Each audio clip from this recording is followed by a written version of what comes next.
They say walls remember everything, the whispers of the past, the secrets of the present. But what if they could disappear?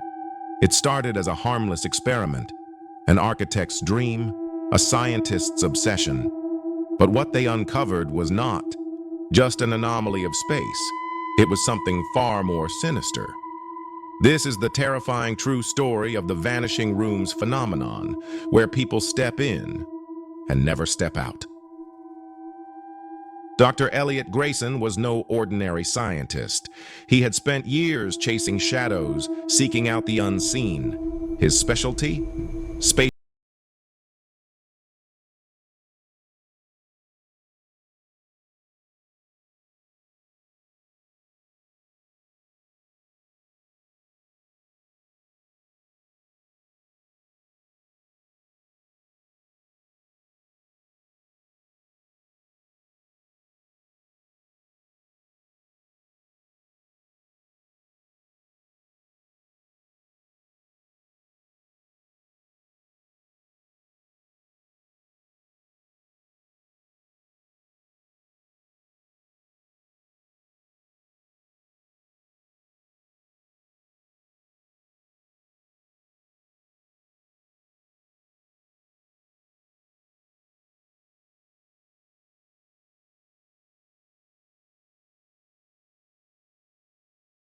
Massive, over a century old.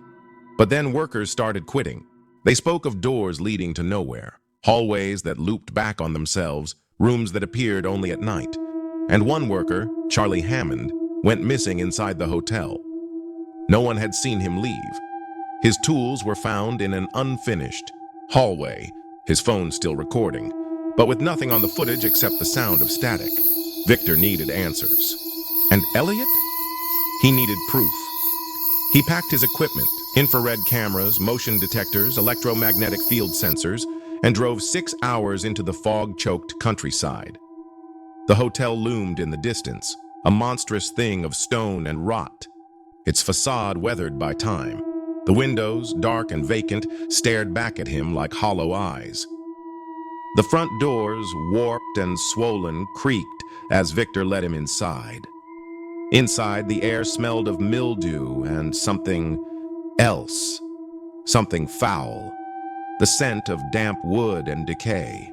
The grand lobby, with its broken chandelier and tattered red carpet, whispered of forgotten elegance, of things lost in time. Victor wasted no time, leading Elliot through the halls. "We counted again this morning," Victor murmured. 47 rooms. We marked each one. But at precisely 3 a.m., we checked again. One was gone. Elliot glanced around, his pulse quickening. "Which one?" Victor hesitated, then pointed toward the third floor. Room 306. They climbed. The cracked marble staircase, their footsteps echoing in the empty corridors. The closer they got, the colder it became, unnaturally cold. At the end of the hall, room 306 stood waiting. Victor reached for the handle, only to find nothing. The door was gone, not locked, not barricaded, just not there. Elliot felt the hairs on his arms rise. He fumbled for his equipment, switching on an infrared scanner. He aimed it at the wall where the door should have been. The screen flickered. Then, for a brief second, it showed a perfect outline of the missing door. It was still there, but only in the infrared spectrum. Victor exhaled sharply. "What the hell is this?" Elliot's hands trembled. "The space still exists. It's just displaced." He reached out. His fingers brushed solid wall, and yet his scanner still showed an open doorway. He turned to Victor. "This isn't just an architectural glitch. Something is shifting the room." Before Victor could reply, a sound echoed through the hallway. A knock, muffled, slow. From the other side of the wall, someone, or something, was inside room 306. Victor staggered back. "Charlie?" he whispered. Then the knock came, again, harder, more frantic. Elliot placed his hand against the wall. It was ice cold. And then, "Help me." Elliot yanked his hand back as the wall shuddered. A deep, guttural groan rolled through the air, like the building itself was alive, like it was shifting, rearranging itself. And then the door reappeared. It blinked into existence, as if it had always been there. But something was different. The brass handle was blackened, burned, as though it had been scorched from the inside. Victor hesitated, then slowly reached for it. Elliot grabbed his wrist. "Don't!" But Victor was already pushing the door open. Inside was not room 306. Not anymore. The walls were lined with something organic, pulsing, like veins beneath cracked wallpaper. The floor stretched into an impossible darkness, warping like a void. The furniture, what little was left, was covered in something dark and wet, and in the center, Charlie Hammond stood facing the wall, motionless, his arms at his sides, his head tilted unnaturally. Victor let out a ragged breath. "Charlie?" Charlie didn't move. Then, with a sickening slowness, he turned his head, not his body, just his head, all the way around. His eyes were gone, and his mouth opened too wide, splitting at the corners. And he smiled. "You shouldn't have come." The room lurched. The door slammed shut. And in that moment, Elliot realized room 306 had never been missing. It had been waiting for them. And now, it had them too. Dr. Elliot Grayson had always believed that science could explain everything. Space, time, even anomalies like the Vanishing Rooms. But standing in the abandoned corridors of the Holloway Grand Hotel, staring at a room that should not exist, he felt something he had never felt before. Doubt. His hands trembled as he adjusted the settings on his infrared scanner. The doorway to room 306 had just blinked back into existence moments ago. Yet the scanner's readings were behaving as if the door was both there and not there at the same time. Victor Langley, the architect who had brought him here, stood beside him, his breath shallow, his face pale. "Elliot, we need to leave." Elliot shook his head. Not yet.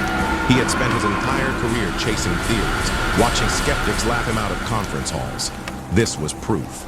Proof that something beyond normal physics was happening inside this building. He set up his equipment in the hallway. EMF meters, infrared cameras, pressure plates, and vibration sensors. He adjusted his thermal imaging device, directing it toward room 306. And then they waited. The air was thick with silence. The only sounds were the occasional creaks of the old building, the distant dripping of water. And then, 3:33 a.m. A static charge rippled through the hallway, every hair on. Elliot's arms stood on end. His EMF meter spiked, blaring an unnatural reading that surged from 0 to 200 in an instant. The thermal camera flickered, detecting something moving inside the room. Victor cursed under his breath. "There's no one in there, right?" Elliot didn't answer. He was too focused on the infrared monitor, which showed a disturbing image. A shadow. A tall, human-like figure standing in the center of room 306. Except the room was empty. Victor took a step back. No, this isn't right. Elliot adjusted his audio recorder, now picking up a faint humming sound. A frequency so low it was almost imperceptible. It wasn't static. It wasn't interference. It was breathing. And then, the door handle moved, slowly, deliberately. The handle turned, as if something inside was opening the door from within. Victor let out a strangled gasp. "Elliot, shut it off!" But Elliot was frozen. His heart pounded as the door creaked open an inch, just enough to reveal nothing but pure darkness inside. The infrared scanner picked up movement. Something was stepping closer. Elliot inhaled sharply, fighting the urge to run. He grabbed a roll of industrial-strength rope from his equipment bag, tying one end around his waist and the other around a pipe in the hallway. "If I don't come out in 2 minutes, pull me back." Victor looked at him like he was insane. "Are you out of your damn mind?" But Elliot had already made up his mind. He stepped inside. The air changed instantly. The moment he crossed the threshold, it was like stepping into another dimension. The temperature dropped to near freezing, and the very air seemed heavier, thicker, wrong. His flashlight barely penetrated the darkness. The walls of the room stretched, seeming to extend farther than they should. The dimensions were shifting, expanding, like the room itself was alive. Elliot's breathing grew shallow. He scanned the space, the furniture, the wallpaper, the wooden floors. It all looked like a normal, abandoned hotel room.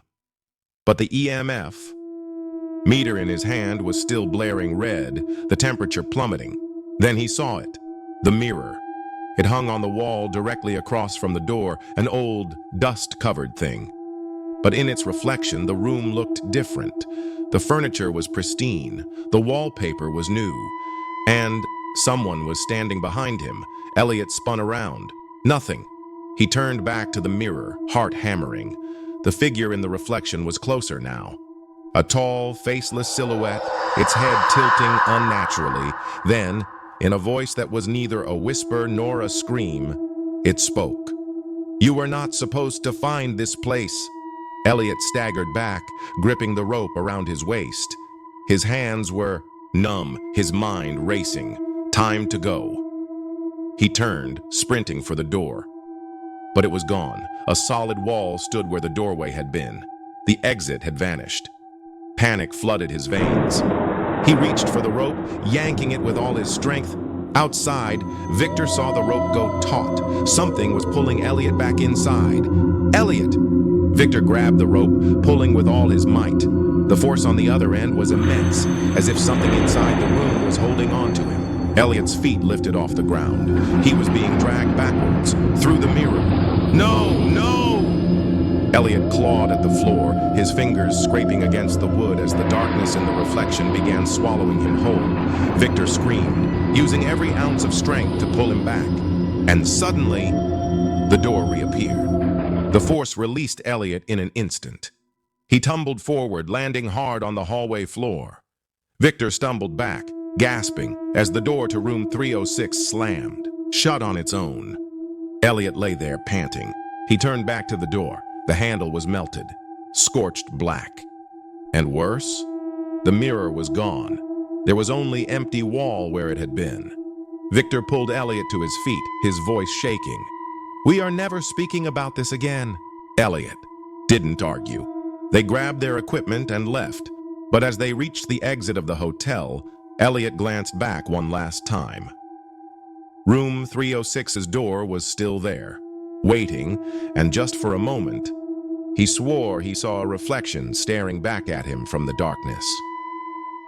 Elliot sat in his dimly lit study, surrounded by stacks of research papers, faded photographs, and pages torn from books on quantum anomalies, spatial distortions, and interdimensional theory. His hands trembled as he flipped through his notes. Room 306 should not exist, and yet it did. The recordings from the experiment were corrupted, audio warped into an unintelligible static, video files replaced with nothing but a black screen. But the infrared scanner had captured something undeniable. A figure, a shape, a presence. Something was inside that room, and it had noticed him. Elliot scoured through blueprints of the Holloway Grand Hotel, comparing them with the physical layout he had experienced. The results were impossible. Hallways that didn't match, rooms that shouldn't exist, spaces that bent beyond 3 dimensions. One hypothesis haunted him more than the rest. The hotel was not just a building, it was a structure caught between dimensions. Mathematicians theorized about non-Euclidean spaces, where geometry did not follow the rules of our world. What if room 306 was not missing, but rather folding in and out of existence, or worse? What if something inside was moving it? He scribbled notes furiously, observed temporal distortions, visual discrepancies, physical resistance, auditory anomalies. But the biggest question remained: who or what was inside? Elliot dug into the history of the Holloway Grand. A fire in 1903, a missing family in 1926, unexplained disappearances spanning decades, workers refusing to finish renovations because of doors appearing and disappearing overnight. And then, he found Charlie Hammond's personnel file, the missing construction worker. Charlie had been working in room 306 the night he vanished. His last recorded message, an unfinished voicemail left on his wife's phone, was disturbing. "I don't think this room wants to be fixed. I think it's watching me." The line had cut out after that. His body was never found. Had Elliot and Victor seen Charlie inside the mirror that night? Had he been trapped inside the room for years or worse? Had something else taken his place? Room 306 wasn't just a random anomaly. It was a trap, a living, sentient space, a parasite of architecture feeding off the people who entered it. What if the room didn't vanish at random but was actually hunting? What if the hotel itself had become a feeding ground for something that existed outside of time? And what if Elliot had barely escaped? He shuddered, staring at his notes, the pages blurring in front of him. But then, from the corner of his eye, movement. He turned sharply. Nothing. Just his reflection in the dark. Window. His own tired, haunted face staring back at him. And then, his reflection blinked. Except Elliot hadn't. His blood ran cold. His breath caught in his throat. Slowly, he lifted his hand. His reflection did not. It just stood there, watching. Smiling, a voice, his own but wrong, whispered from the glass, "You left the room, Elliot." But did it ever let you go? The lights flickered. The window shuddered. And in the reflection, the door to room 306 was right behind him. What do you think is causing the Vanishing Rooms phenomenon? A trick of space? A science experiment gone wrong? Or something much, much worse? Let me know in the comments if you're still here to tell the tale. And remember, some doors should never be opened. Stay curious. Stay safe.